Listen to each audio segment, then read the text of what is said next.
বল্টু মিয়া অলৌকিক মুরগি। কি গল্প শিরোনাম? গল্পের শিরোনাম বল্টু মিয়ার অলৌকিক মুরগি। চরিত্র বল্টু মিয়া গল্পের নায়ক, চরম অলস, কাজ করতে চায় না, কিন্তু বড়লোক হওয়ার স্বপ্ন বিভোর। সে থাকে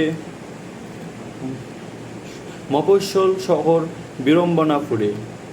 সে থাকে ঝন্টুদা, চায়ের দোকানের মালিক, সব খবরের ভান্ডার। দেন 3 নম্বর মোতালেব চেয়ারম্যান, গ্রামে প্রভাবশালী এবং কিঞ্চিত বোকা চেয়ারম্যান। তার একমাত্র অহংকার তার নতুন কেনা বিদেশি অ্যালসেশিয়ান কুকুর। বাপ রে বাপ, সে একটা ডগ কিনছে, তাই তো? এটাই বলতে যাচ্ছে। অ্যান্ড সেটা হলে অহংকার খুব করে, অ্যান্ড সে একটু বোকা শোকা মানুষ, অ্যান্ড সে চেয়ারম্যান। 4 নম্বর রহস্যময় দরবেশ বাবা। ইন্টারেস্টিং গল্প হতে যাচ্ছে। আসলে একজন চালাক বিক্রেতা যে বল্টুকে মুরগিটা বেচে, রহস্যময় দরবেশে বল্টুকে মুরগিটা বেচে দেয়। হ্যাঁ, 5 নম্বর মুরগি, নাম ক্লিওপেট্রা। গল্পের মূল আকর্ষণ দেখতে সাধারণ মুরগির মতো হলেও এর কিছু অদ্ভুত ক্ষমতা আছে। গুড। গল্পের সূচনা প্রথম 10 মিনিট। গল্প শুরু করুন। বিড়ম্বনা। পুরের বর্ণনা দিয়ে এই গ্রামে মানুষগুলো খুব সাধারণ, কিন্তু তাদের স্বপ্নগুলো অসাধারণ। আমাদের নায়ক বল্টু মিয়া। বল্টুর কাজ হলো ঝন্টুদার চায়ের দোকানে বসে থাকা, চা খাওয়া, আর কিভাবে পরিশ্রম না করে রাতারাতি বড়লোক হওয়া যায় সেই প্ল্যান করা। এখানে বর্ণনাকারী হিসেবে আপনি বল্টু অলসতা নিয়ে কিছু মজার বর্ণনা যোগ করতে পারেন। যেমন, বল্টু এতই অলস যে তার যদি কখনো লটারি লাগে, সে অন্য লোক ভাড়া করবে সেই লটারির টাকাটা আনতে যাওয়ার জন্য। একদিন সকালে ঝন্টুদার দোকানে বসে সে পেপারে দেখলো এক কৃষক নাকি এক অদ্ভুত পাথর পেয়ে কোটিপতি হয়ে গেছে। বল্টু মাথা গরম হয়ে গেল। সেও ঠিক করলো তার জীবনে এমন একটা মিরাকল দরকার। মূল ঘটনা, দরবেশ বাবার আগমন পরবর্তী 15 মিনিট। ঠিক সেই সপ্তাহে গ্রামের এক রহস্যময় দরবেশ বাবার আগমন ঘটল। লোকটা অদ্ভুত পোশাক পরে কাঁধে একটা ঝোলা নিয়ে ঘুরছে। সে দাবি করছে তার কাছে নাকি হিমালয়ের গোয়া থেকে আনা অলৌকিক জিনিসপত্র আছে। দারুণ তো। তারপর গল্পের আমরা আর একটু ভিতরে যাই, চলুন পড়তে থাকি। বল্টু গেল সেই দরবেশ বাবার কাছে। বল্টু, বাবা, আমারে বড়লোক হওয়ার একটা তাবিজ দেন। দরবেশ চোখ পিট পিট করে, বাচ্চা, তাবিজের কাজ হবে না। তোর কপালে আছে রাজযোগ, কিন্তু সেই যোগ খুলতে একটা জিনিস লাগবে। কিন্তু উত্তেজিত হয়ে, কি জিনিস বাবা? ঠিক আছে, সে তো এরকমই করবেই, এমন একটা অফার দিয়ে দিচ্ছে। তো দেন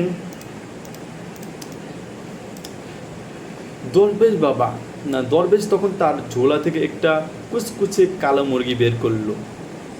দরবেশ, এর নাম ক্লিওপেট্রা। এটা কোনো সাধারণ মুরগি নয়, এটা সুলতানি মুরগি। একে যদি ঠিকমতো যত্ন করি, সে সোজা সোনার ডিম পেড়ে দিবে। বা, সে তো অবাক হয়ে গেছে বিষয়টা শোনার পর। বল্টু তখন অবাক। সোনার ডিম? সে তার জমানো 5,000 টাকা সে তার বাবার পকেট থেকে কিস্তিতে চুরি করেছিল দিয়ে মুরগিটা বাবা চুরি করার টাকাতে কিস্তিতে মুরগিটা কিনে ফেললো। দরবেশ বাবা মুরগিটা দিয়েই গ্রাম থেকে গ্রাম থেকে সেই মুরগিটা দিয়েই 5,000 টাকা একটা মুরগি হচ্ছে। অ্যান্ড ক্লিওপেট্রার কানো। পরবর্তী 30 মিনিট গল্পের মূল অংশ। বল্টু মহা খুশিতে মুরগি বাড়িতে নিয়ে এলো, স্বাভাবিক। সে এমন একটা কথা শুনছে, এই কথা তো সে মহা খুশি হবে, এটাই স্বাভাবিক বিষয়। মুরগি বাড়িতে নিয়ে এলো, তার মা তো রেগে আগুন। মা এই অলস মা মা এই অলস কোথাকার, চাল কেনা টাকা নাই, তুই মুরগি কিনেছিস? বল্টু, মা তুমি বুঝবা না, এটা সুলতানি মুরগি, কালকেই সোনার ডিম দিব, তখন আমরা এই বাড়ি ভেঙে তাজমহল বানাবো। বাপরে বাপ। এখানে সে একটা সোনার মুরগির ডিম দেওয়া মুরগি কিনে নিয়ে যাচ্ছে বাবার থেকে। বাবা তো উধাও, সে বাড়িতে এসে তো অবাক, চাল কেনার টাকা নেই, তুই মুরগি কিনেছিস?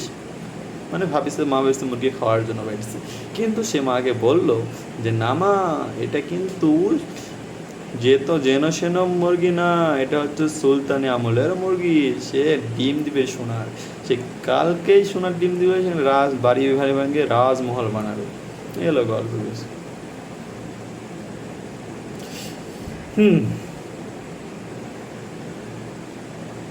তারপর প্রথম দিন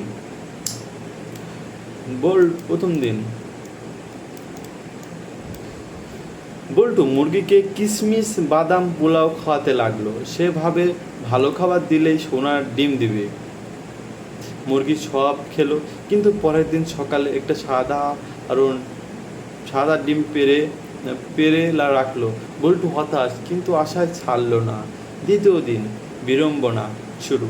বল্টুর মা উঠানে কাপড় শুকাতে দিয়েছিল, ফিরে এসে দেখেন তার সবচেয়ে দামি সিল্কের শাড়িটা ক্লিওপেট্রা টুকে টুকে ফুটো করে দিয়েছে। মহাকাণ্ডে সেই শাড়ি জরিগুলো খাচ্ছে। এখানে বল্টু মায়ের কান্না আর বল্টুর টেনশনের বর্ণনা দিতে হবে। স্বাভাবিক। তৃতীয় দিন চেয়ারম্যানের প্রবেশ। গ্রামের মোতালেব চেয়ারম্যান তার নতুন কেনা অ্যাসেশিয়ান কুকুর নাম টাইফুল নিয়ে সকালে হাঁটতে বেরিয়েছেন। চেয়ারম্যানের ভাব এমন যে তিনি কুকুর নয়, একটা বাঘ নিয়ে হাঁটছেন। বাহ, সে একটা কিনে হাঁটছেন, সে একটা বাঘ নিয়ে হাঁটতেছেন। তারপর বল্টু মুরগির কিউপ্রেটটা খাঁচা থেকে কিভাবে যেন বেরিয়ে গেল। সে সোজা চেয়ারম্যানের সামনে। এখন এই মুরগি কুকুর ভয় পায় না, সে উল্টো টাইফুনের দিকে তেড়ে গেল। টাইফুন যে আসলে দেখতে শুধু ভয়ঙ্কর, ভিতরে খুব ভীতু। জীবনে প্রথম কোনো মুরগিকে তেড়ে আসতে দেখে ভয় পেয়ে গেল। কিওপ্রেটটা দিল এক লাফ, সোজা টাইফুনের পিঠে চড়ে বসলো। এখানে চরম হাসির আচ্ছা, সে তার মুরগি কুকুরের দিকে গেল, আর কুকুরের উপরে যে সে লাফ দিয়ে বসে পড়লো, অ্যান্ড সে ভয় পেয়ে গেল কুকুরটা। সো মোতালেব চেয়ারম্যান রেগে আগুন। তিনি বল্টুকে জরিমানা করলেন এবং হুমকি দিলেন এই রাক্ষস মুরগিকে গ্রাম থেকে না সরালে বল্টুকে জেলে পাঠাবেন। তাকে জেলেই পাঠিয়ে দিবেন।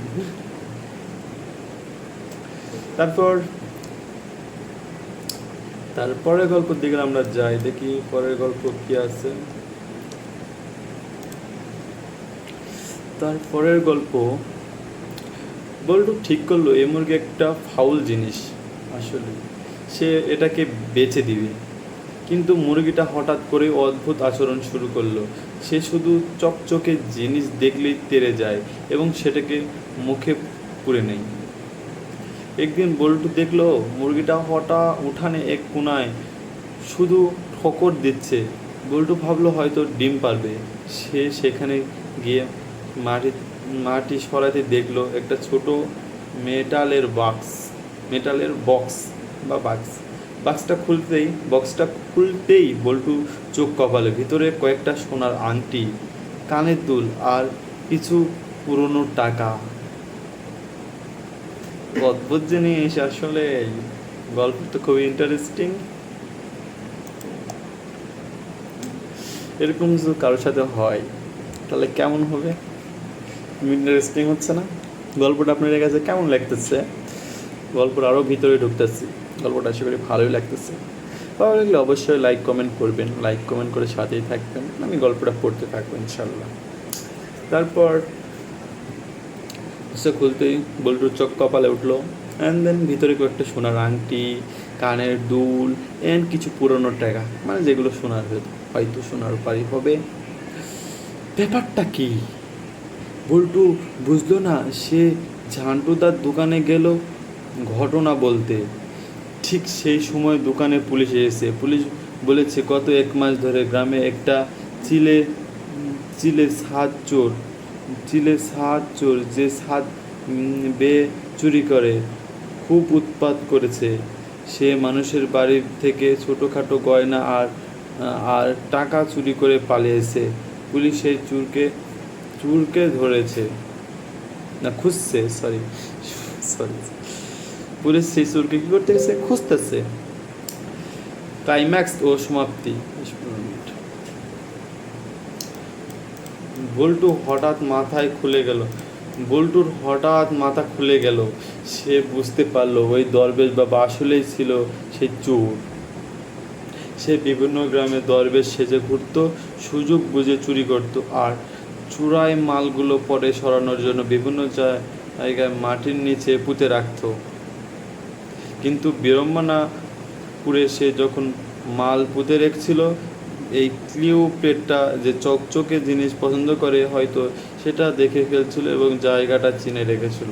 দরবেশ বাবা হয়তো মুরগিটাকে সরাতে গিয়ে ব্যর্থ হয়ে শেষে বল্টুর কাছে অলৌকিক মুরগি বলে বেচে দিয়ে পালিয়েছে।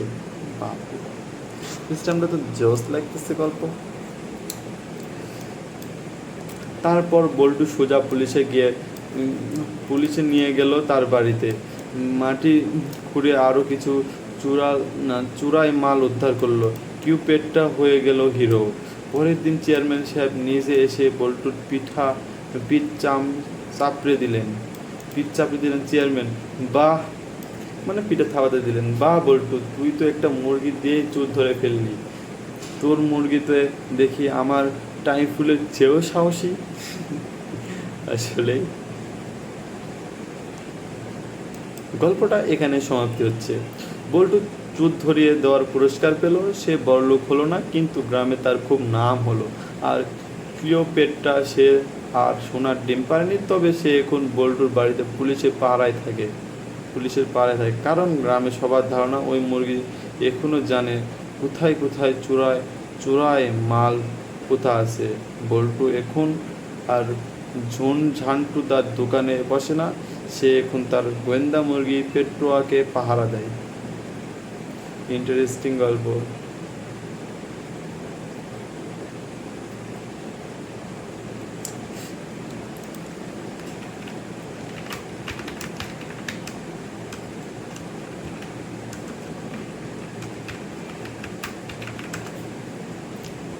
তারপর আমরা আরেকটা গল্প পড়ি। কি বলেন বন্ধুরা, এই গল্পটা আপনাদের কাছে কেমন লেগেছে?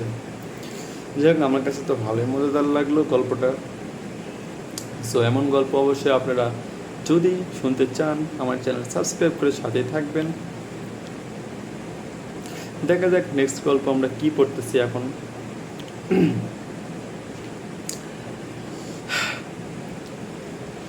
সো আপনাদের কাছে আমরা প্রতিদিন যে ভূতের গল্প এগুলো দিচ্ছি, যেটা আপনাদের কাছে কেমন লাগছে অবশ্যই কমেন্টে জানাবেন।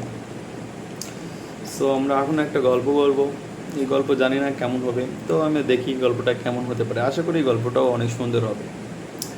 সো গল্পগুলো যদি আপনাদের পছন্দ হয় অবশ্যই লাইক দিয়ে সাজিয়ে থাকবেন। অ্যান্ড এই ভিডিও যদি প্রতিদিন আপনারা গল্প দেখতে চান অবশ্যই সাবস্ক্রাইব করে চ্যানেলের সাথে থাকবেন। প্রতিদিন গল্প পেতে নোটিফিকেশনটা বেজিয়ে দিবেন, তাহলে আপনাদের আমার চ্যানেল আপনাদের সামনে ভিডিও আপলোড করার সাথে সাথে ভিডিও চলে যাবে।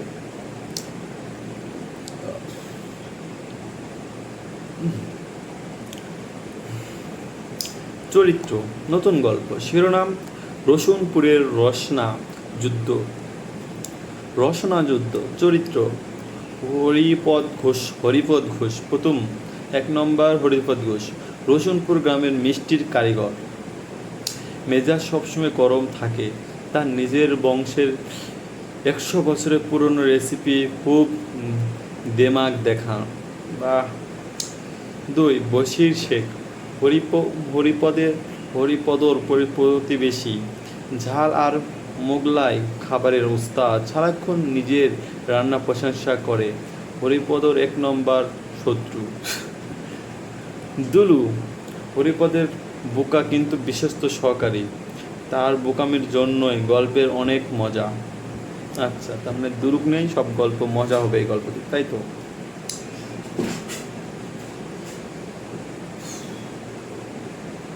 চঞ্চল চৌধুরী শহরের বিখ্যাত শেফ এবং টিভি টিভি শো বাংলার সেরা রাঁধুনি।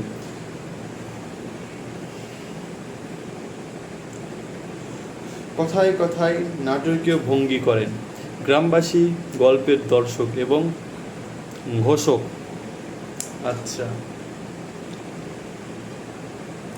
গল্পের সূচনা।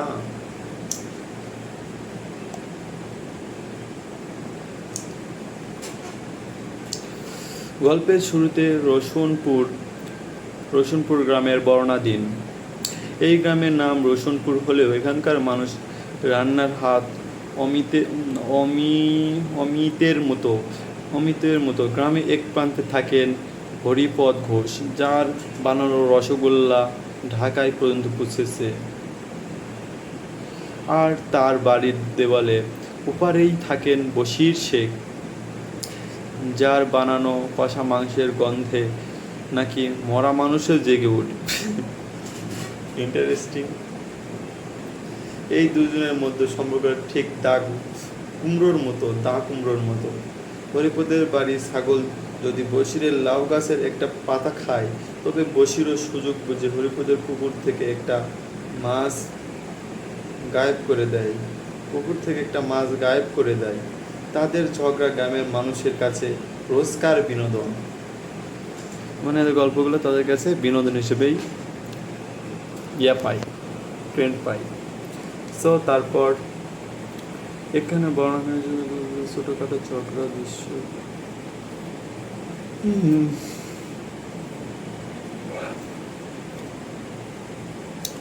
গল্প বলতে এই উত্তেজনার মধ্যেও গ্রামে খবর এলো, বিখ্যাত টিভি শো বাংলার সেরা রাঁধুনি এবার রসুনপুরে আসছে। বিজয়ে পাবে 1 লক্ষ টাকা আর রসুনপুরের গৌরব খেতাব। খবরটা শুনেই হরিপদ আর বশির কোমরে বেঁধে নেমে পড়ল। দুজনেই ঘোষণা করলো এই খেতাব তাদেরই চাই। শুরু হলো রসুনপুরের ইতিহাসের সবচেয়ে বড় রসনা যুদ্ধ। বাপরে বাপ। প্রস্তুতি ও ষড়যন্ত্র এই গল্প। প্রতিযোগিতায় প্রথম রাউন্ড, সবাইকে নিজের সেরা পদ বানাতে হবে। হরিপুর ঠিক করলো সে তার বংশের সেরা রেসিপি এবং ক্ষীরমোহন বানাবে। অন্যদিকে বশির ঠিক করলো সে বানাবে তার স্পেশাল নবাবী রেজালা। প্রথম ষড়যন্ত্র। বশির ভাবলো হরিপদের মিষ্টিটা নষ্ট করতে হবে। সে তার ভাগিনাকে পাঠালো রাতের অন্ধকারে হরিপদ রান্নাঘরে গিয়ে চিনির কোটায় লবণ মিশিয়ে দিতে। ভাগিনা গিয়ে চিনির কোটায় লবণ তো মেশালোই, সাথে ভুলে পাশে থাকা কাপড় কাঁচা পাউডার মিশিয়ে দিল। এই গল্পটা খুব ইন্টারেস্টিং। উল্টো ষড়যন্ত্র। হরিপদ সহকারী দুলু এটা দেখে ফেললো, কিন্তু সে এতই বোকা যে সে ভাবলো বশির হয়তো হরিপদের জন্য একটা সিক্রেট মশলা বানিয়েছে। সে ভাবলো দাদা তো আমার উপর ভরসা করে না, তাই বশির ভাইয়ের থেকে সাহায্য নিচ্ছে। সে ঠিক করলো সেও বশিরকে সাহায্য করবে। পরের দিন সকালে দুলু চুপি চুপি বশিরের রান্নাঘরে গেল। দেখলো রেজালা রান্না হচ্ছে। সে ভাবলো মাংসর মধ্যে একটু মিষ্টি দিলে স্বাদ হয়তো ভালো হবে। এই ভেবে সে হরিপদ বানানো খেজুরের গুড়ের পাটালি প্রায় আধা কেজি বশিরের রেজালা হাঁড়িতে ঢেলে দিয়ে চলে এলো। মিষ্টির মধ্যে কাপড় কাঁচা পাউডার দিয়েছে আর এখানে খেজুরের গুড় মিশিয়ে দিয়েছে।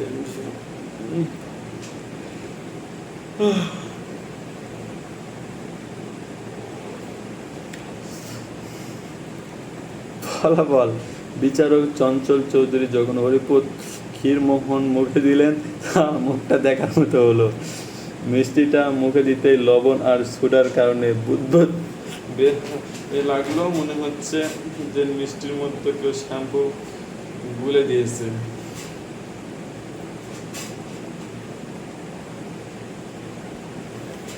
মিষ্টির মধ্যে শ্যাম্পু গুলে দেওয়ার বিষয় হয়ে গেছে।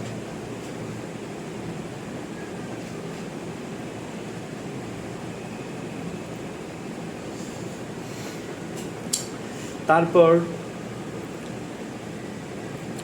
মাংস একটু মিষ্টি দিলে স্বাদ হয়তো ভাত না না সরি হ্যাঁ, মিষ্টিটা মুখে দিতে লবণ আর সোডার বুদবুদ বের হতে লাগলো, মনে হচ্ছে যে মিষ্টির মধ্যে কেউ শ্যাম্পু গুলে দিয়েছে। এরপর তিনি বশিরের লেজা মুখে দিলেন।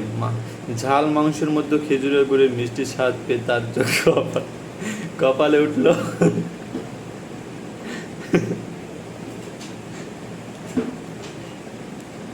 এরপর তিনি বললেন, আচ্ছা। চঞ্চল চৌধুরী রেগে যাওয়ার বদলে নাটকীভাবে বললেন, ওয়াও কি অদ্ভুত সৃষ্টি। একজনের মিষ্টিতে নুনতা ফেনা, আরেকজনের মাংসের মিষ্টি ফোয়ারা, মিষ্টির ফোয়ারা। আমি তোমাদের দুজনের সৃষ্টিশীলতা দেখে মুগ্ধ। তোমরা দুজনে ফাইনালের জন্য নির্বাচিত। এদের এই গল্পটা আমার ইতিহাসের সেরা গল্প মনে হচ্ছে। গল্পটা খুবই ইন্টারেস্টিং। হরিপদ আর বশির একে অপরের দিকে এমনভাবে তাকালো যে কাঁচা খেয়ে ফেলবে, মানে দুজনকে কাঁচাই খেয়ে ফেলবে, বিষয়টা হলো এমন। গল্পটা খুবই ইন্টারেস্টিং।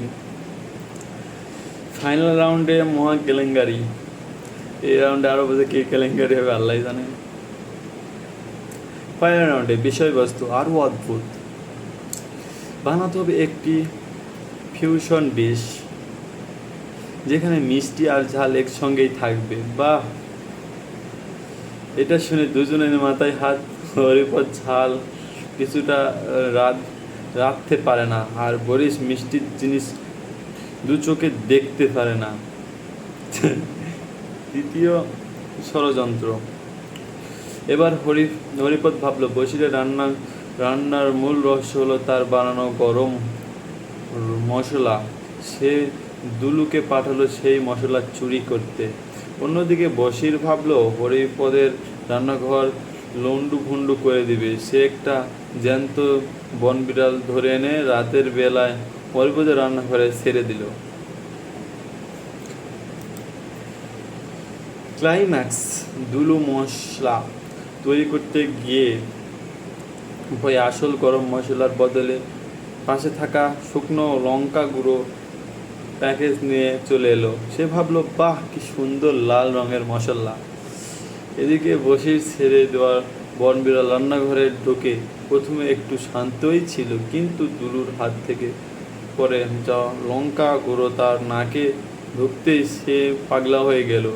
সে একলা হরিপদের রান্নাঘরে থেকে বরিশালের রান্নাঘরে চলে গেল এবং দুজনের রান্নাঘরে রীতিমতো তাণ্ডব শুরু হলো। চাল ডাল মশলা সব কিছুই একে অপরের সাথে মিশে একাকার। শেষ রান্না ও ফলাফল যে হয় আল্লাহ জানে। তারপর তারপর কি হচ্ছে বন্ধুরা, সাথেই থাকুন। তো জানি না আপনারা এতক্ষণ গল্প শুনলেন কিনা।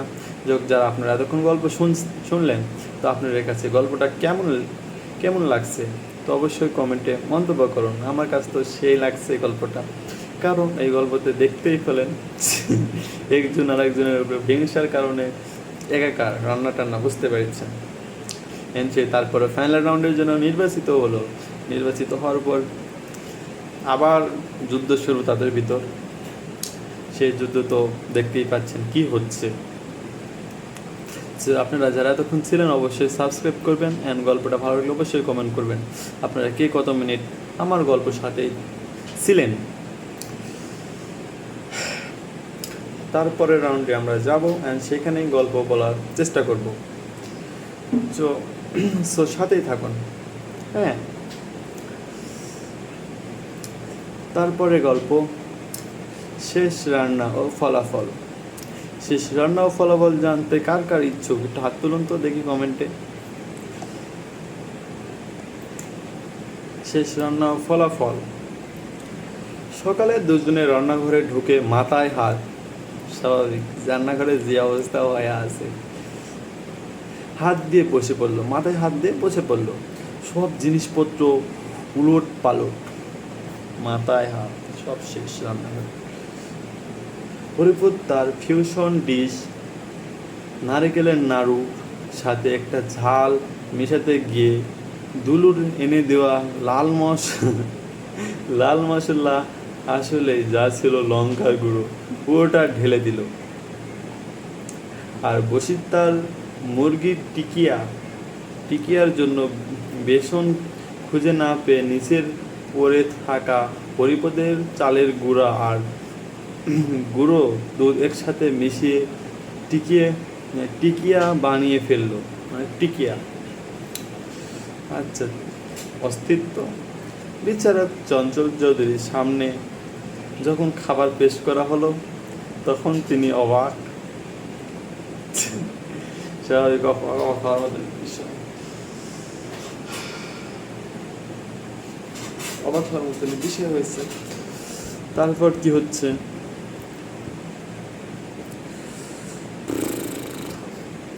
তারপর কি হবে দেখা যাক। বিচারক অবাক হয়ে গেছে। অবাক হওয়ার পর প্রথম ডিশ হরিপদের ঝাল নাড়ু চঞ্চল চৌধুরীর মুখে দিয়েই কাশতে শুরু করলেন। চোখ দিয়ে জল বেরিয়ে গেল, কিন্তু একই ঝালের পর আসছে মিষ্টির নারকেলের স্বাদ। প্রথম ডিশ হরিপদ যখন ঝাল নাড়ু চঞ্চল চৌধুরী মুখ দিয়ে কাশতে শুরু করলেন, চোখ দিয়ে জল বেরিয়ে গেল, কিন্তু একই ঝালের পর আসছে মিষ্টি নারকেলের স্বাদ। তিনি নাটকীয়ভাবে বললেন, অসাধারণ। আসলে গল্প তো খুব ইন্টারেস্টিং, অসাধারণ। প্রথমে আগ্নেয়গিরি, তারপরে ঝর্ণার শীতল জল, এ তো এক বিপ্লবী আবিষ্কার। ভাই রে ভাই, এদের কাণ্ড কারখানা তো অসাধারণ। এদের কাণ্ড কারখানা আসলে দেখার মতন ছিল। একে অপরের প্রতি সেই অবস্থা, দেন একটা অসাধারণ আবিষ্কার হয়ে গেছে। প্রথম আবিষ্কারের পর অসাধারণ, ফাইনাল রাউন্ডে উঠে যাচ্ছে। ফাইনাল রাউন্ডে ওঠার পর অ্যান্ড দেন সেকেন্ড রাউন্ডে একটা অসাধারণ ডিশ হয়ে গেছে, সেটাও একটা চাঞ্চল্যকর আবিষ্কার। হ্যাঁ, তারপর দ্বিতীয় ডিশ যখন বশিরের দুধ মুরগির টিকিয়া, দেখি এটা কি অবস্থা হয়ে আছে। চঞ্চল চৌধুরী মুখ দিয়েই ভাবলেন, এটা কি মাংসের মধ্যে ছানার মিষ্টির স্বাদ, মানে মাংসের মধ্যে ছানা মিষ্টির আবার স্বাদ। টিকিয়াটা এতই নরম হয়েছে যে মুখে দিতেই গলে যাচ্ছে। তিনি চেঁচিয়ে বললেন, মন ছুঁয়ে গেল। বাপরে বাপ, ঝালের সাথে এমন নরম মিষ্টি ছোঁয়া আমি আগে কখনোই পাইনি। এ তো রান্নার শিল্প। ভাই রে ভাই, একজন আর একজনের প্রতি ভালোই তো একটা অবস্থা,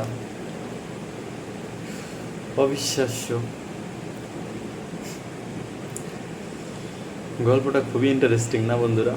তারপর ফলাফল। চঞ্চল চৌধুরী ঘোষণা করলেন, এই আবিষ্কারক প্রতিযোগিতায় কোনো একজন বিজয়ী হতে পারে না। হরিপদ আর বশির দুজনেই যোগ্য বিজয়ী। ভাই, একজন আরেকজনের প্রতি শত্রুতা করতে করতে দুইজনই বিজয়ী হয়ে গেল। তাদের 1 লক্ষ টাকা পুরস্কার ভাগাভাগি করতে বলা হলো। হরিপদ আর বশির পুরস্কারের চেক হাতে নিয়ে মঞ্চে ঝগড়া শুরু করে দিল, কে কত টাকা নেবে তাই নিয়ে। আর গ্রামের লোক তাদের কাণ্ড দেখে হাসতে হাসতে মাটিতে গড়া করে খেতে লাগলো। আসলেই তাদের শেষ হলো, গল্প শেষ হলো না, কিন্তু রসনপুর একজন নয়, দুজন বাংলা সেরা রাঁধুনি পেল, যারা নিজেরাও গ্রামের জানে না যে তারা কিভাবে জিতছে। আসলেই বন্ধুরা, আজকের গল্পটা খুবই ইন্টারেস্টিং। তো গল্পটা যদি আপনাদের ভালো লাগে অবশ্যই লাইক কমেন্ট করে। তো আজকের গল্প একটু ছিল, আমার কাছে দ্বিতীয় গল্পটা খুবই সেরা মনে হয়েছে। আপনারা যারা সাথে ছিলেন অবশ্যই লাইক কমেন্ট করে সাথে থাকবেন, অ্যান্ড অবশ্যই সাবস্ক্রাইব করে সাথে থাকবেন।